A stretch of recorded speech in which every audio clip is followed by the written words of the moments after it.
Welcome to the Global Businesswomen's Pod, hosted by the Greater Houston Women's Chamber of Commerce. I am Susan Dyson and extremely excited to be your podcast host. In my day job, I am proud to be the CEO, President, and founder of the Chamber.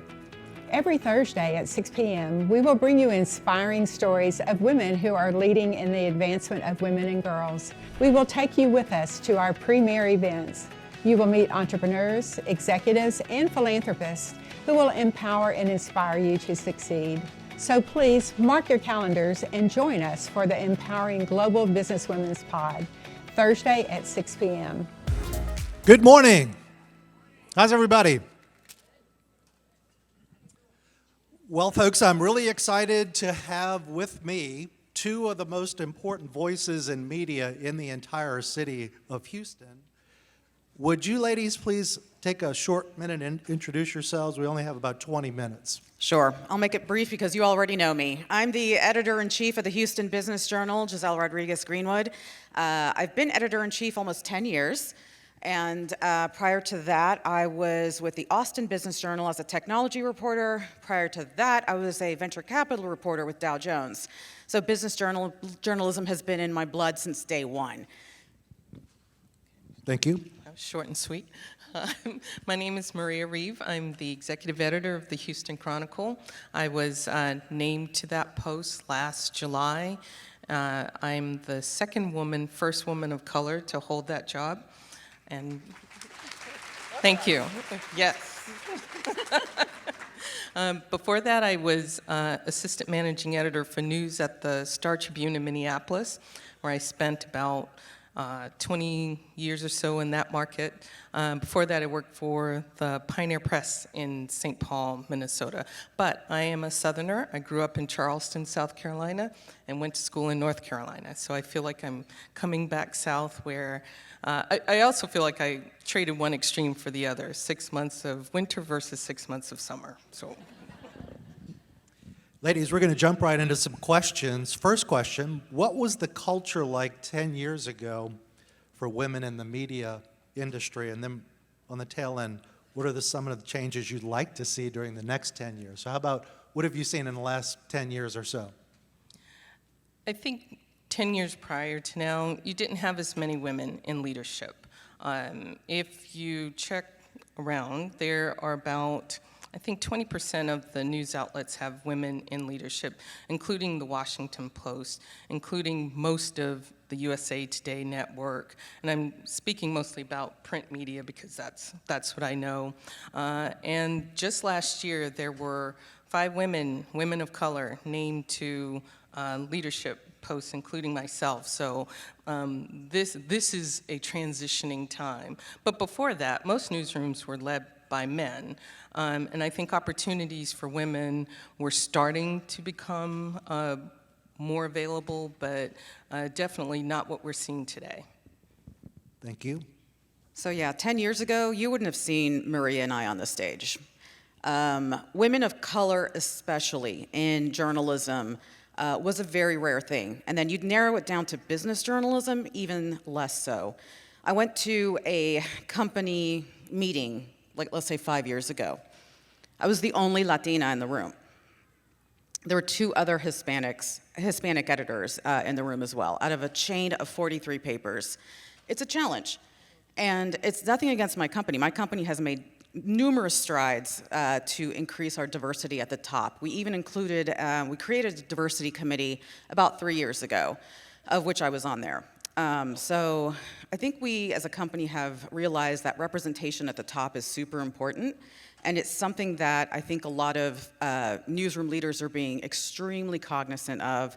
And by adding folks like Maria and I to those leadership ranks, we are increasingly diversifying our reporters, increasingly diversifying our coverage. So, we've made a lot of strides, but there's still a lot more to go. Agreed. Now let's talk about the next 10 years. What would you like to see in newsrooms, just from your perspective? More people like us. But no, seriously, it's funny because they say journalism is a dying industry, right? Especially when you're in print. journalism schools these days are really heavily emphasizing still broadcast, and broadcast is great, a lot of bloggers, things like that. But at its heart, at its core, true journalism, journalistic outlets like the Chronicle, like us, we're still a very important force in media. So in 10 years, I would love to see more diversified newsrooms. I would love to see more women of color going into the newsroom, because that's how you change the narrative. That's how you open up the dialogue.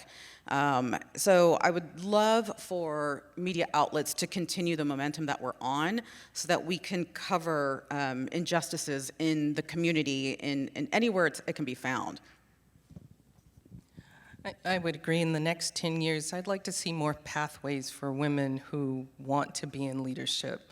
And that takes those of us who are already in leadership creating ways for them to experiment with editing or experiment with leading a project.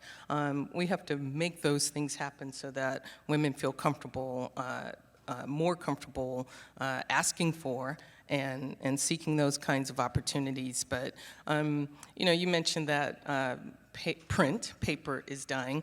That's true, although the Chronicle still, in your paper, yeah, right, still enjoys a significant readership.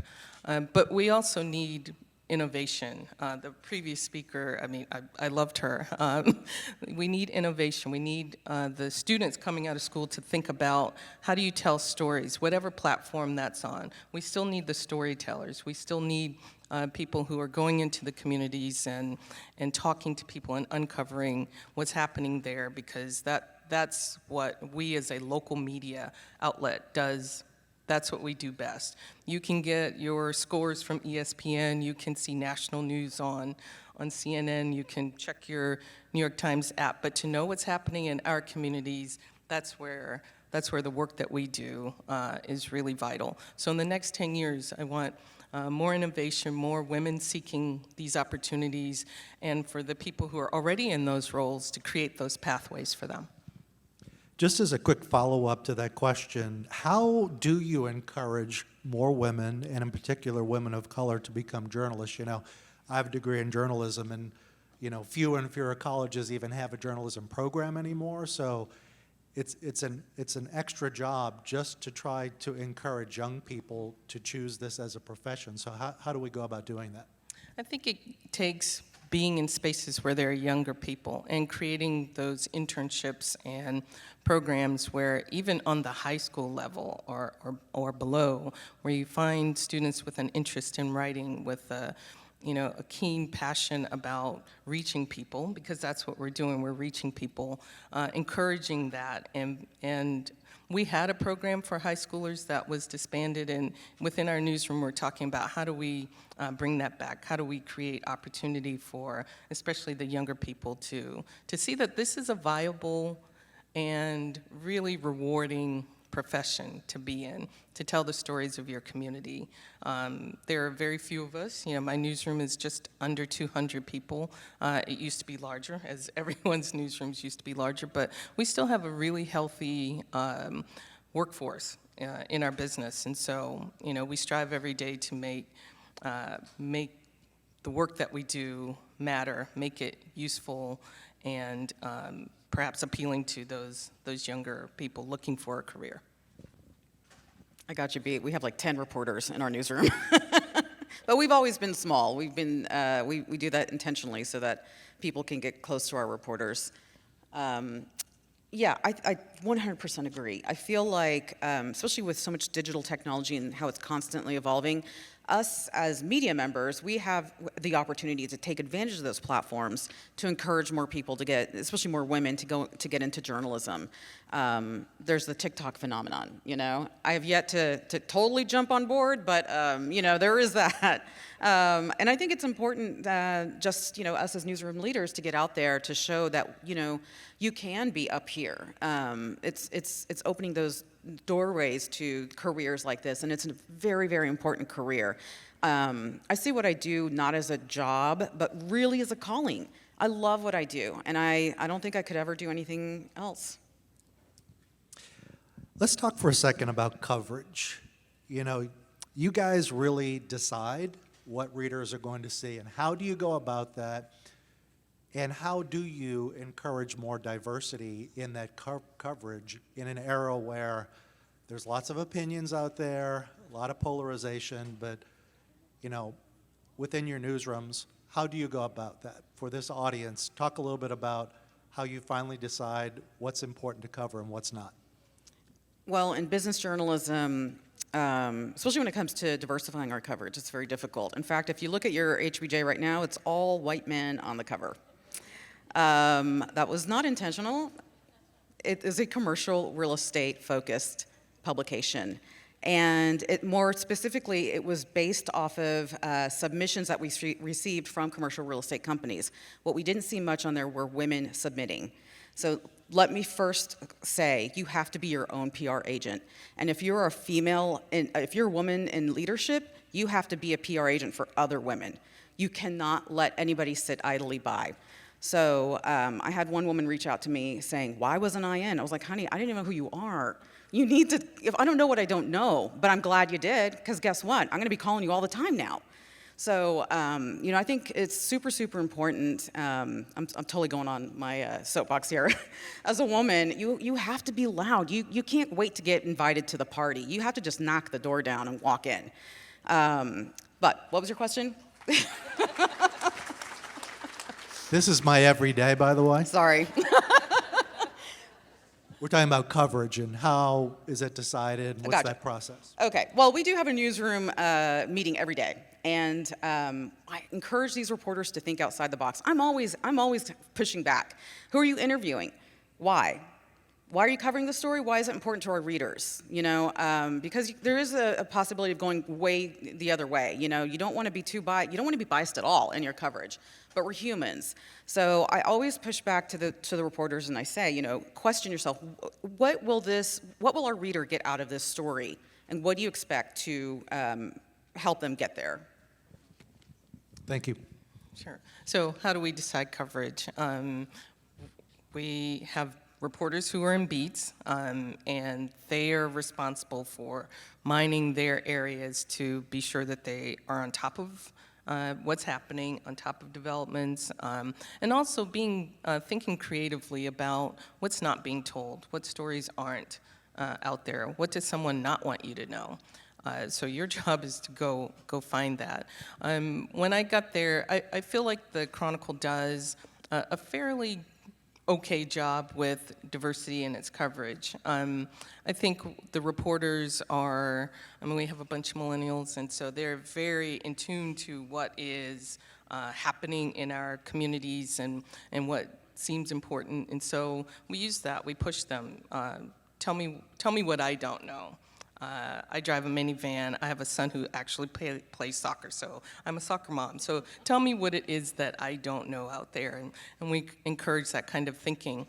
When I got there, I established, and we are now codifying it to a more formal thing, a culture desk. And so this desk is made up of reporters who work across departments.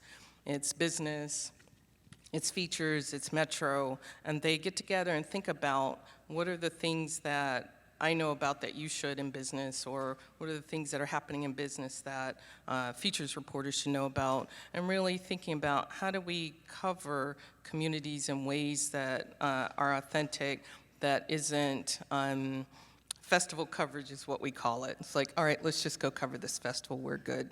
That cannot be the depth of our coverage. It has to be something more. And you have to get out there and know people, develop sources, so that when something important happens, they will communicate with you about it. But we work very hard too on the hiring part. Because the city is so diverse, when I look at my leadership team, we don't have a person who is Latino.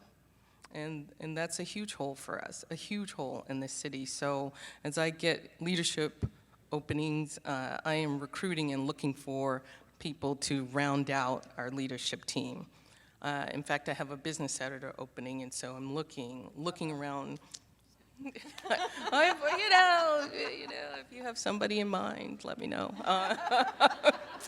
And so, really being intentional about this. I think that's it. Just being intentional and not letting the coverage happen as it might. Thank you for that. We're going to shift gears a little bit and talk about you personally. What got you into your career? And tell us about somebody that inspired you. Okay, what got me? When I was a kid, I was a bookworm. I loved to read. I read everything. I was happiest sitting in a chair in a corner by myself reading. Loved the written word, loved storytelling, language, the ability to inform people and transport them. So that's how I got into it. My mother was a woman who didn't go to college. She encouraged me and my sister to pursue education as far as it would take you. And so she was my first really role model because she had 5 kids. At one point, 5 kids under the age of 10. And so I don't know how she did that but she was really very intentional about making sure my sister and I and my brothers understood the importance of education. So reading for me was my escape, and I loved it. And so as I got older, I realized, well, I don't have to just read. I can create this stuff, too, and came into journalism that way. I loved magazines also growing up, but I discovered that was too slow. I could not work in magazines because you're working, month to month on a publication. I needed to go faster, and so newspapers filled that for me, and so that's how I got into it. And one of my very first editors, those first editors are the ones you remember, and she was so hard on me. She was so hard on me. She was so demanding, but I understood that was making me better. Okay, Ms. Giselle, you have the last 2 minutes. All right, so it's all started when I was 2. I'm just kidding. But truly, I did want to be a journalist since I was 12 years old, and I did want to go into magazines. So I remember wanting to go into women's magazines, and I started diving into it a little deeper, Cosmopolitan, Glamour. Didn't see anybody on the cover who looked like me. And I tried to style myself after these women, and it just did not work. Blue eyeshadow does not work on this skin tone. So I stumbled across this magazine called Sassy. I'm a Gen Xer. I loved Sassy. It opened up my eyes to a whole different reality.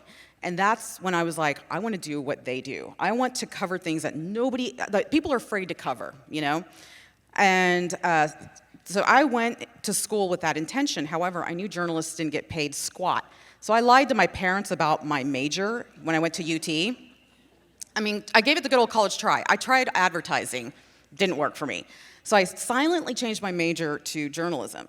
And right about the time, my 3rd or 4th year in college, right when things started to get real serious, I opened up to my parents, and I was like, listen, I came clean. I go, Mom, I have something to tell you. And she's like, oh my God, you're pregnant.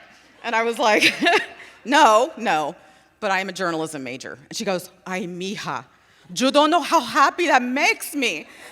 Turns out she was a radio personality in Cuba. I had no idea. So she had her own radio show until Castro came into power. And so immediately she was like, you're going to love it. You'll be a great journalist, blah, blah, blah, blah, blah. The way I got into business journalism was a complete fluke. I don't even know how it happened, to be quite honest with you. I just sent my resume, and it turned into a bunch of places in New York. Dow Jones was launching this little venture capital newsletter. I didn't even know what venture capital was, but I thought I'd give it a try. And it turned out to be fascinating. I loved it. Interviewed the founders of Google, interviewed the founder of Segway. Guy Kawasaki was one of my regular sources. It was a great time to be a journalist. And I never looked back. I realized business journalism is something that people truly need and read for a purpose. And that, I feel like, is the best type of journalism there is, really. Folks, that's all the time we have. Some applause for these 2 ladies. Thank you for watching the Global Businesswomen's Pod, brought to you by the Greater Houston Women's Chamber of Commerce. We cannot wait to see you next Thursday at 6 p.m.